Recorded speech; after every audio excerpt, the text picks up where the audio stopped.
Hello mga kakintab. So ito na yung itsura ng aking garden ngayon. So parang ano na siya mga kakintab. Hindi mo na makikita yung hindi mo na makikita yung tarp. Sa sobrang daming damo at yung aking mga pananim ay tumubo na talaga. Sobrang labong na. Ayan oh, yung potato ko. Ito yung potato area. So ayan, namumulaklak na siya, purple at white. Kasi ito ay purple at white na variety ng potato. So ayun siya doon. At ito yung purple. Halos hindi mo na makikita yung plastic. Ang dami ding damo. Ayan oh. Yan dyan. Ito, damo to. Ito naman yung linya ng aking carrots. Sobrang daming damo. Ayan. So, ang dami kong lilinisan ngayon. 1 week and 2 days na akong hindi nakakapunta dito. So, hindi ko nalinis. Ayan. Sobrang dami. Sobrang labong na rin ng aking carrots. At ito naman ay aking parsnips. Ayan, kung klaro ba. Ayan yung parsnips. Pero tingnan nyo. Ito yung garden ko dito sa second yard.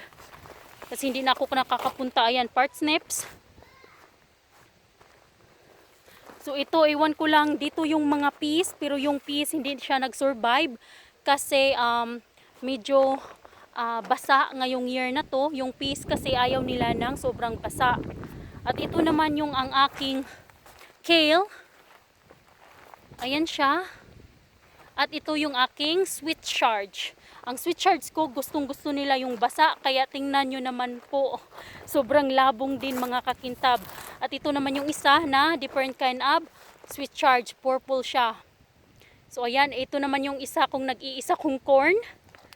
At ito naman yung aking beans. Akala ko mamamatay yung beans ko pero nag-survive pala siya. At halos hindi nyo na makikita mga kakintab ang aking mga onions. Ayan, onion leaves. Kasi sobrang dami. At ito naman yung peas. Wow. Ang dami ko nang lilinisan ng mga weeds. Ayan yung itsura, buong itsura ng aking garden. At ito naman yung mga maliliit na mga strawberry runners na nireplant ko. Nag-harvest din kami nito. Konti nga lang, hindi gaanong marami. Ito naman yung walang takip. Nilinisan to ng asawa ko the other day. So ayan na, klaro na siya kung nasaan yung mga strawberry runners. Sabi niya habang naglilinis siya dito, kinain din niya yung mga strawberry na ready na to eat. So ayan. At ito yung strawberry runners ko na may runners na rin. Tingnan nyo mga kakintab. Ayan. So yan ay runners ng strawberry runners. So next year, i-replant ko yan. At ito ay magpuproduce ng maraming prutas next year. Hopefully. So ayan yung itsura ng buo kong garden dito sa kabilang yard. Sobra talagang daming weeds. Kaya maglinis na tayo mga kakintab. So ayan na siya. Yan na yung itsura. Sobrang dami kong lilinisan. Kaya let's start. So let's start na mga kakintab na maglinis. Kahit kunti man lang, linis-linisan naman natin. Sobrang dami, halos wala nang tumubo dito oh. Weeds na lang. Lalagay ko dito yung weeds para fertilizer din yan later. Kasi malaki na.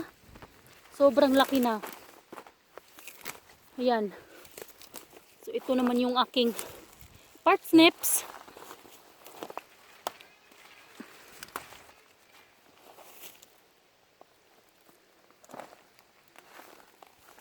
Kailangan na rin linisan. Sobrang dami talaga ng damo.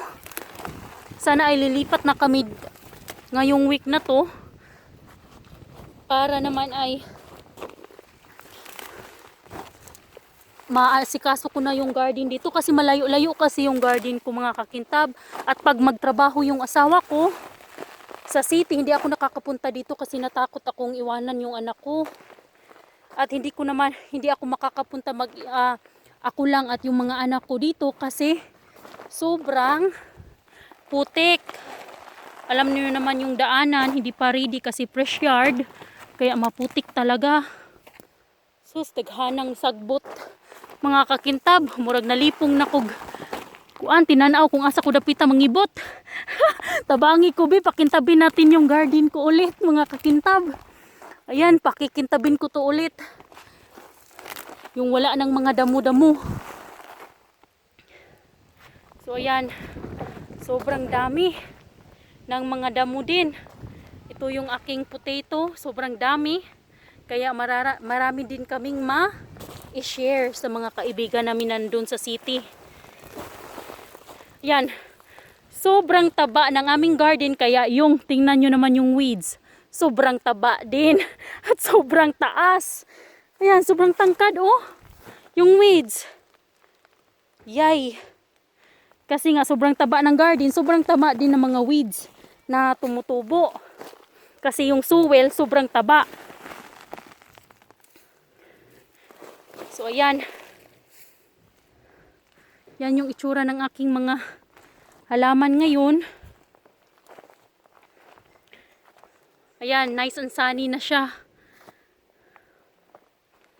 Sobrang damay talagang lilinisan. Kailangan talagang mamintin ang paglilinis sa garden para maganda tingnan.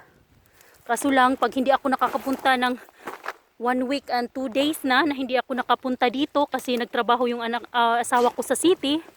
Kaya ito na yung itsura pag punta ko dito. Naku, para na akong nito. So ayan, kadaghang sagbot mga kakintab. Daghan kayong sagbot. Oh, murag naluya na kog tinanaw ra gani sa sagbot. Naluya na ako mga kakintab. Unsaon pa kahaog. Mahumani na humno ni nahutanan. Sus, pagkadaghanang sagbot. Oh, tanaw na to mga kakintab ang ahong kanang tanom nga naa sa wheels. Kung naunsa na nahitabo na. Unsa na nahitabo. Sus, tuwa na lagi. Tanawa. Sus, naunsa na. Daghan na sang sagbot. Tapos kini ang mga onion, dako-dako na sa mga onion, mga kakintab. Kita mo onions na. Purple onions. Kaya mahilig man ko sa purple onions. So yan ay purple na onions. Ito naman yung aking lettuce na hinarvest ko na. Tapos ayan, tumubo siya ulit kasi hindi ko binunot ang ugat. Ayan. Yung iba, binunot ko kasi sobrang dami. Ito naman yung second round ng pichay. Tinanim ko, second round. Meron pa din siyang mga kagat-kagat. Iwan ko, baka next year, ilagay ko na sa greenhouse. Ayan. So, ito naman yung isang lettuce, red lettuce. Ito yung aking eggplant, ita-transfer ko yan para mag-survive ngayong winter. Ilagay ko na lang sa loob ng bahay. At ito naman yung aking lettuce din. So ayan, ginanyan ko ba? Ginat ko tapos tumubo siya ulit. So ito yun. Tumubo siya ulit. Ayan oh. Iba na ang itsura. Meron na siyang pagkamalalim na ayan. So yan yun. Kasi hindi ko binunot lahat para meron pa akong supply. Sus, ang dami naman nito oh. Na mga sagbot sab. Agoy, daghan ng sagbot man. Intawon. Ako may mahilig mag-garden, so kailangan ko talagang linisan din mga kakintab. Wala naman tayong trabahante na maglinis pag dito sa ibang bansa kasi mahal din magpasahod. Kaya tayo-tayo na rin ang magkakayod-kayod. Ayan. So ito yun naman ay ang aking radish. So ayan, meron na siyang maliit na second round na to na radish mga kakintab ngayong year na to. Kasi mahilig yung asawa ko ng radish kaya nagtanim ako ulit. Ayan. Ayan, tingnan nyo. Bunutin natin. Ayan. So mga 2 days from now, pwede na yan ma-harvest. Maganda kasing kainin pag maliit pa. Maliit pa yung radish. So ayan, ang dami. Agoy, ito naman yung second round ng aking spinach. Meron ding mga onions dito, onion leaves. Sus, ang daming mga kailangang linisin mga kakintab. Ayan oh. Sus, ano nang nangyari sa aking garden? Para ng dinaanan ng bagyo. Ang daming. Tingnan nyo. Ayan yung aking garden. Tingnan nyo yung mga weeds, mga grass. Sobrang dami. Kaya mag-start na akong maglinis mga kakintab. Ayan, ipinakita ko lang sa inyo at ipapakita ko pag matapos na akong maglinis ng aking mga garden. Ipapakita ko sa inyo, i-update ko kayo. Maraming salamat mga kakintab. Until next time.